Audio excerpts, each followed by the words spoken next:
జల్సా this శ్రద్ధ. పూరి జగన్నాథ్ గారి దర్శకత్వంలో వచ్చిన డబల్ ఇస్మార్ట్ మూవీ పైన హీరో రామ్ పోతనేని అయితే చాలానే ఆశలు పెట్టుకున్నారు. కానీ అనుకున్నటువంటి మంచి సక్సెస్ అయితే ఆ సినిమాతో రాలేదు. ఇక డబల్ ఇస్మార్ట్ మూవీ ఫ్లాప్ అవడంతో రామ్ పోతనేని కాస్త డిప్రెషన్లోకి అయితే గురయ్యారు. ఇక ఆ తర్వాత కాస్త గ్యాప్ తర్వాత ఇప్పుడు మళ్ళీ మరో సినిమాతో మన ముందుకు రాబోతున్నారు హీరో రామ్ పోతనేని.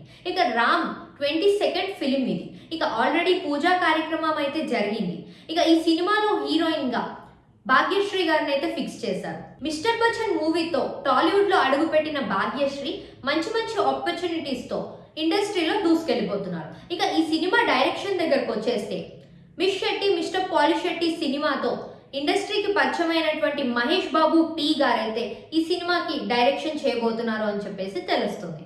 ఇక ఈ cinema Ram Pothineni 22nd film కావడంతో చాలా భారీ అంచనాలతోనే ఫ్యాన్స్ అందరూ ఎదురు చూస్తున్నారు.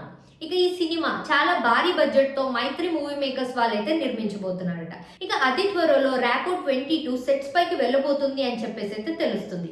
ఇక సూన్ ఈ సినిమాకి టైటిల్ ఫిక్స్ చేసి అనౌన్స్ చేయబోతున్నాము అని చెప్పేసి మూవీ మేకర్స్ అయితే తెలియజేయడం జరిగింది.